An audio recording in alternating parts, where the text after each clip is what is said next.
It's been less than 5 seconds since you clicked on this video, and you're already considering clicking away to start watching something else. Listen, trust me, I get it. But fight that urge, because this concerns you. Our attention spans are shorter than they've ever been. We've grown accustomed to hopping from thing to thing in a never-ending quest for instant gratification. Here, let's put up some Minecraft we can stare at while we talk. The modern digital world has made it so easy to give up on the thing you're doing in favor of the thing you could be doing instead. I thought this was about emulators. Did I time loop into the wrong video? I'm getting to it. I'm drawing a parallel between your current activity and today's topic. My current activity is clicking away to the nearest Game Grumps video. As a concept, emulators are great. They enable game preservation and vastly enhance the accessibility of the most consequential art form of our time. But you have to admit something is lost in translation when you replace the act of swapping physical cartridges with double-clicking a file name in a computer menu. I believe that's called a quality of life improvement.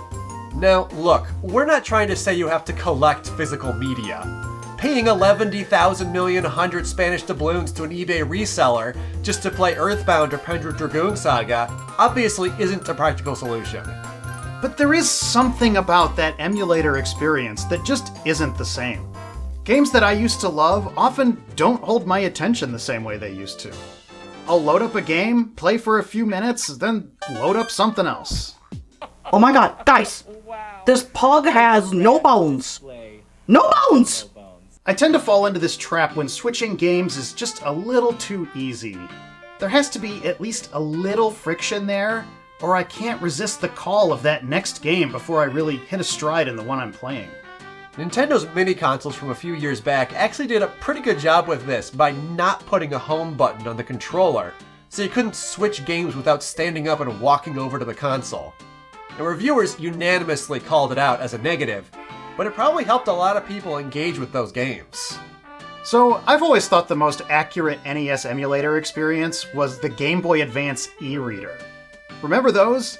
You had to carefully swipe 10 card edges to load a game. And then you could play it as long as you wanted, but you couldn't switch games without swiping 10 cards again. This vaguely approximates my childhood memories of fiddly NES carts that you had to blow into and wave around and do a rain dance before they would finally work. So you'd play that game for hours to avoid going through the whole process again. These examples are great, but I kind of wish there was some equivalent experience for the regular emulators on PC. There isn't any method that I'm aware of to add friction to that game swapping experience. And you could call that a personal problem. A lack of willpower on my part rather than a design failure on the emulator's part. And that's not necessarily wrong, but that's completely wrong! Who do you think you are, talking to me like that? There's more to a game experience than just the code and the graphics. A session of Star Fox should start with a big chunky cartridge. An attempt at a Donkey Kong high score should always start by dropping a quarter into an imposing 300-pound wooden cabinet. This is deep. I'm going back to the beginning of the video and putting one of those VCR things in so people think it's a video essay. Maybe some squirrels. People like squirrels. I did not know she could do that. There isn't really a good standard way to preserve all these little aspects of the original experience, but I do think this is a problem that's worth exploring. In the meantime, we can take conscious measures to make things slightly less seamless for ourselves, like mapping the menu button of an emulator to a keyboard key and then putting the keyboard way over there, or maybe setting up only a couple of games at a time instead of defaulting to that archive.org complete set of 10,000 games. Maybe this weekend, you could replace that 2 terabyte SD card in your EverDrive with one that has just a single game on it and call it a weekend rental.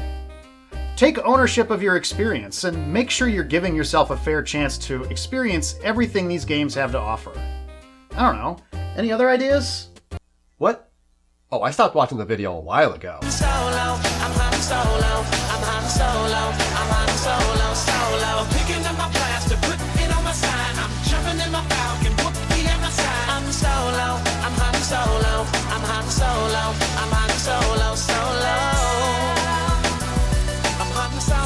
so good.